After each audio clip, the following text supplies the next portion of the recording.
The story. A mother German shepherd led this missing child home. What happened next left everyone in tears. Scene 1.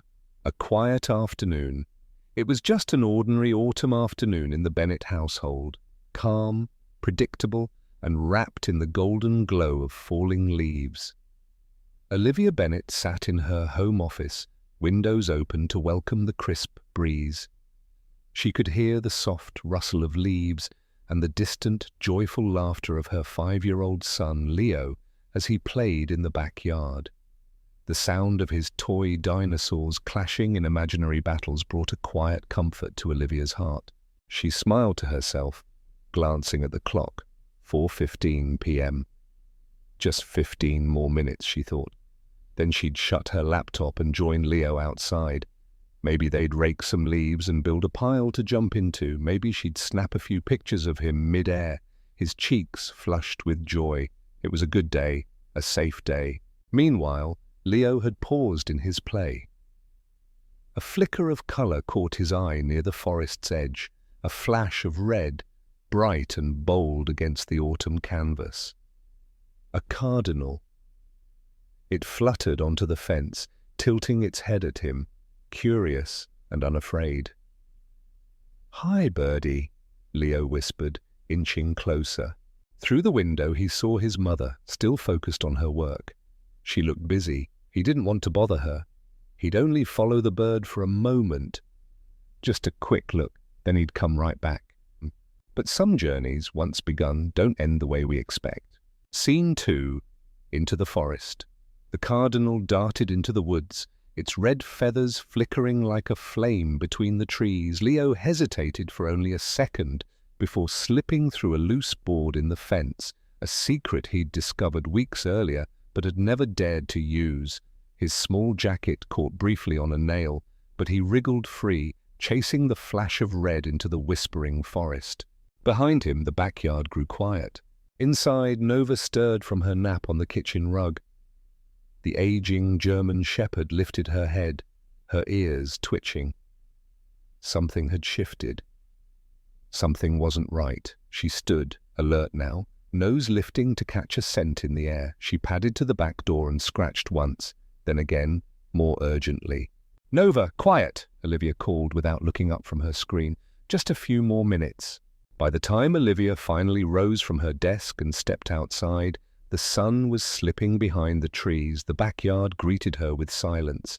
No laughter, no rustling, no Leo. A thread of unease tightened in her chest. "Leo?" she called. No answer. She checked behind the oak tree, under the porch swing, near the garden shed. Nothing. Then she saw it, the board in the fence, pushed just wide enough for a small body to slip through.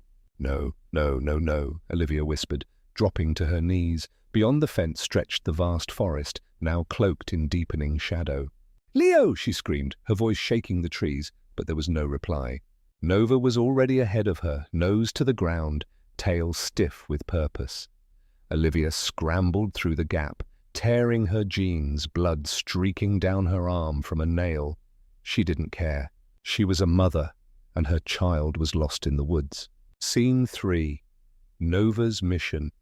Back at the house, Olivia's hands trembled as she dialed 911, her voice cracking with panic. "My 5-year-old son. He's missing. He went into the forest behind our house. I didn't know. Please, he's been gone. I don't know how long." The dispatcher remained calm, taking down the details. But Olivia barely heard the words. All she knew was that her baby, her only child, was somewhere out there, alone, afraid, and the sun was disappearing fast. "I can't wait," she whispered, hanging up the phone before the dispatcher could stop her. She grabbed a flashlight, threw on a sweater, and rushed back out into the cold. Nova was waiting by the fence, whining anxiously, golden eyes locked on the trees. "Let's go, girl," Olivia said. "We have to find him. We have to." They plunged into the forest, Olivia's voice hoarse from shouting Leo's name. But the trees offered no answer, only the wind whispered back.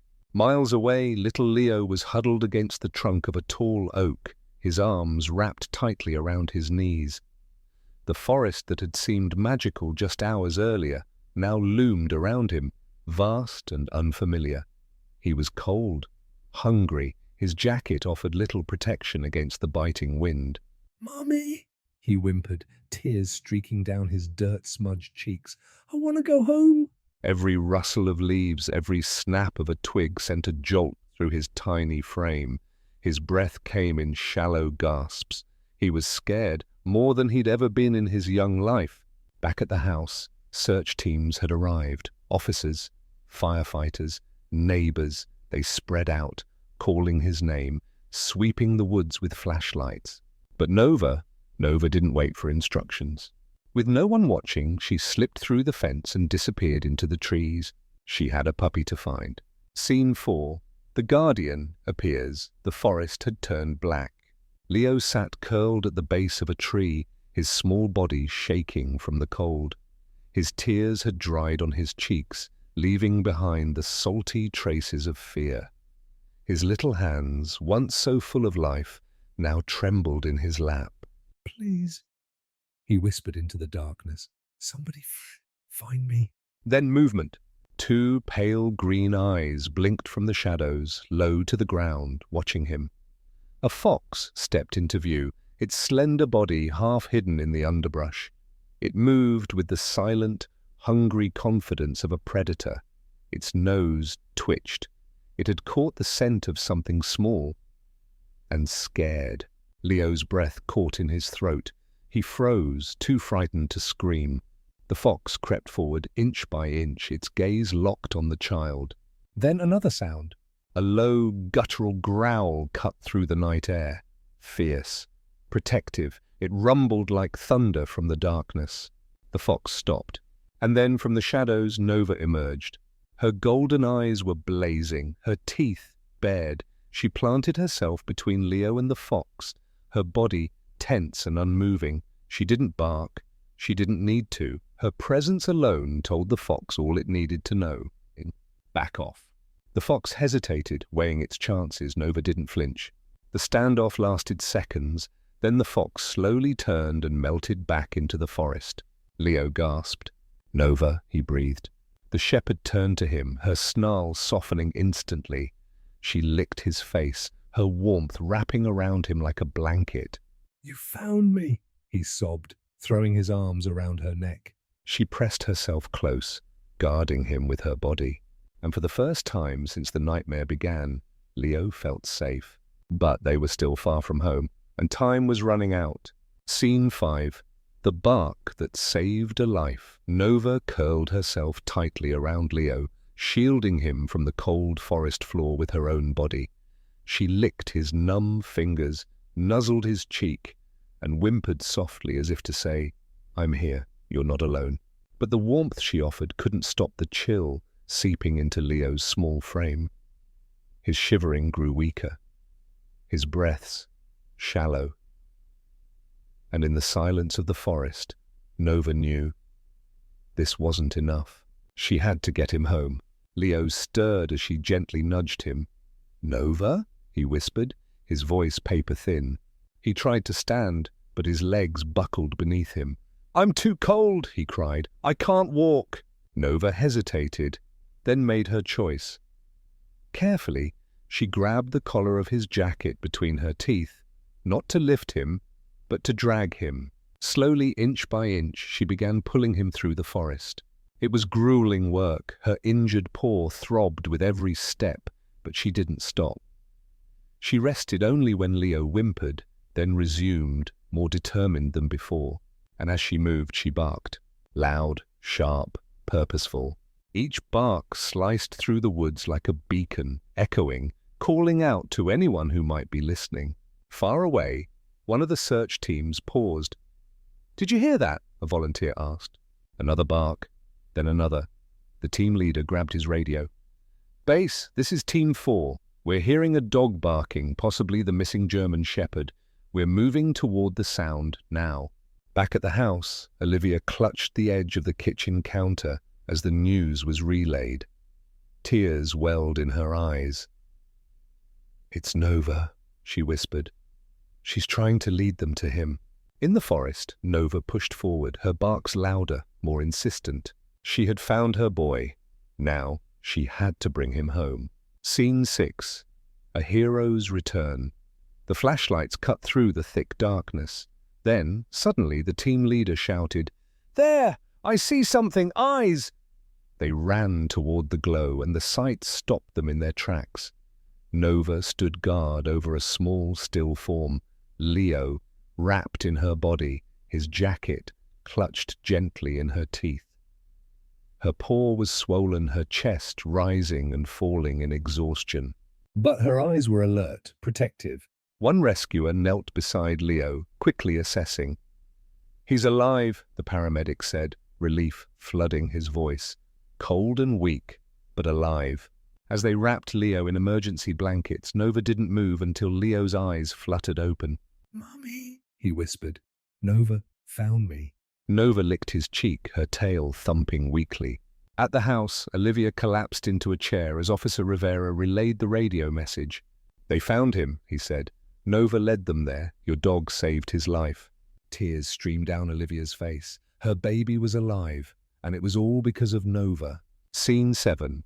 A place in the ambulance. As the paramedics prepared to load Leo into the ambulance, Nova tried to climb in beside him, her movements stiff, her body clearly aching. But she wouldn't leave his side. Not now, not after everything. "I'm sorry, Mom," one of the paramedics said. "We can't take the dog in the ambulance." Leo's small hand reached out.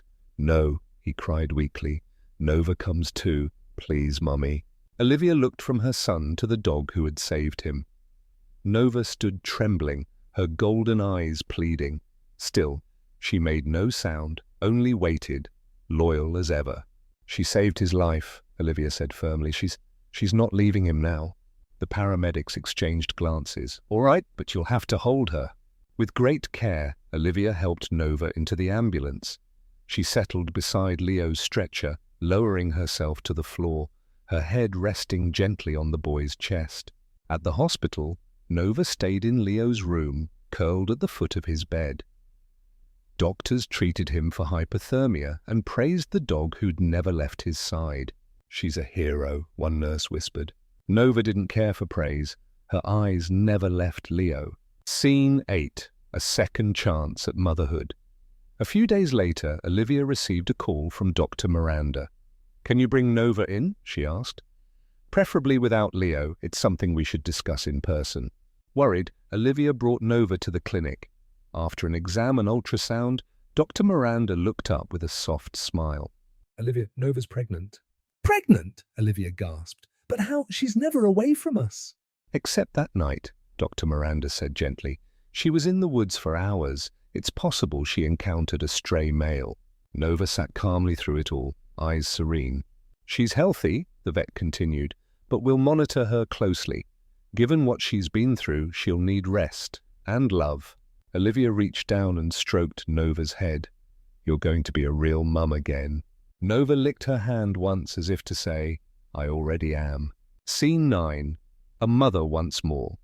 As Nova's belly grew, so did the joy in the Bennett home. Olivia prepared a warm whelping area, and Leo helped with serious care. "They need soft blankets," he said, "so they feel safe, like I did with Nova." Then, one quiet night, Nova began pacing and whining. Olivia knew it was time. Dr. Miranda arrived quickly. Leo, wide-eyed, was allowed to stay. Nova gave birth to 5 healthy puppies, 3 girls and 2 boys. She cleaned them gently, curled around them with a pride Olivia had never seen. Leo sat beside her, whispering, "They're like little Nova dolls." Olivia wrapped her arm around him. "She's an amazing mother." "She always was," Leo whispered, eyes full of wonder. Scene 10. The gift of a hero's legacy. As the puppies grew, Leo gave them names: Luna, Rocket, Star, Brave, and Lily. Each had a personality of their own, but they all clung to Nova and Leo like they knew they belonged. Then one day, James Kellerman, the man who once claimed Nova as Stella, returned, but not to reclaim, only to ask gently if he might adopt one of her puppies. "I'd love to have a piece of her spirit with me," he said, "if it's all right." Leo considered carefully. Rocket, he said at last, he needs space to run, like your yard. One by one, the other pups found homes. Luna with Officer Rivera, Star with Dr. Miranda, Brave with a member of the search team. Only Lily remained, and in her quiet eyes, Olivia saw it clearly. This one was staying. Home wasn't just a place. It was where love never left your side. If this story touched your heart, please share it with someone who believes in the healing power of love, especially the love of a loyal dog. And tell us in the comments, has a pet ever changed your life the way Nova changed Leo's? We'd love to hear your story.